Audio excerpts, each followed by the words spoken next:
ঈদগাঁও বাজারে দোকান রক্ষায় ভুক্তভোগীর সংবাদ সম্মেলন।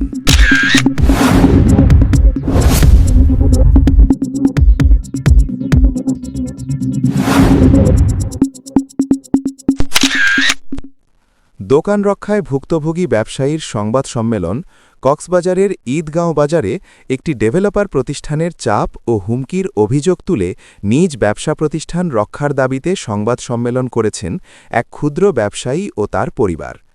মঙ্গলবার ১০ ফেব্রুয়ারি বিকেলে ঈদগাঁও বাজারের গফুর সিটি সেন্টার সংলগ্ন ভুক্তভোগী জয়নাল আবেদিনের দোকানে এ সংবাদ সম্মেলন অনুষ্ঠিত হয়। এতে উপস্থিত ছিলেন তার মা উমেদা খাতুন, বড় ভাই শের আলী, বোন রহিমা খাতুন, ফিরোজা খাতুন ও রুমা আক্তার সহ পরিবারের সদস্যরা। আমার নাম জয়নাল আবেদিন, বাড়ি হচ্ছে ইগ্গা জাগিরপাড়া, পিতা নূর মোহাম্মদ।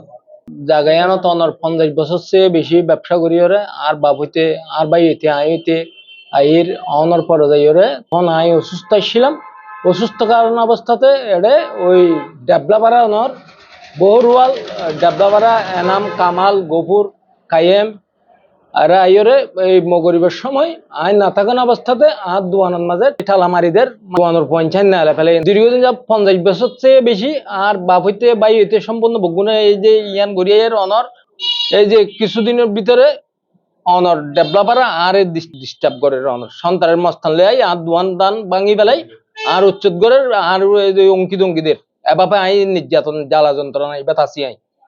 তারা সকলেই ঈদগাঁও ইউনিয়নের জাগিরপাড়া গ্রামের বাসিন্দা।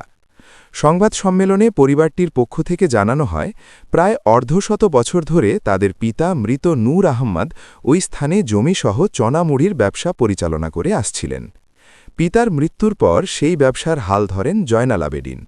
দীর্ঘদিন ধরে শান্তিপূর্ণভাবে ব্যবসা পরিচালনা করলেও সম্প্রতি পাশের একটি ডেভেলপার প্রতিষ্ঠানের পক্ষ থেকে জায়গাটি দখলের চেষ্টা চলছে বলে অভিযোগ তোলেন তারা। ভুক্তভোগীদের দাবি, বিষয়টি নিয়ে ইতোমধ্যে কক্সবাজারের সিনিয়র জজ আদালতে 10 জনের বিরুদ্ধে মামলা দায়ের করা হয়েছে এবং মামলাটি বর্তমানে বিচারাধীন রয়েছে। তারা আরও অভিযোগ করেন, জাতীয় নির্বাচনকে কেন্দ্র করে সৃষ্ট ব্যস্ততার সুযোগে ডেভেলপার প্রতিষ্ঠানের কয়েকজন লোক বিভিন্ন সময় হুমকি ও ভয়ভীতি প্রদর্শন করছে। এতে পরিবারটি নিরাপত্তাহীনতায় ভুগছে বলে জানান তারা। সংবাদ সম্মেলনের মাধ্যমে প্রশাসনের জরুরি হস্তক্ষেপ কামনা করে দোকান ও জমি রক্ষায় প্রয়োজনীয় ব্যবস্থা নেওয়ার দাবি জানিয়েছেন ভুক্তভোগী পরিবার।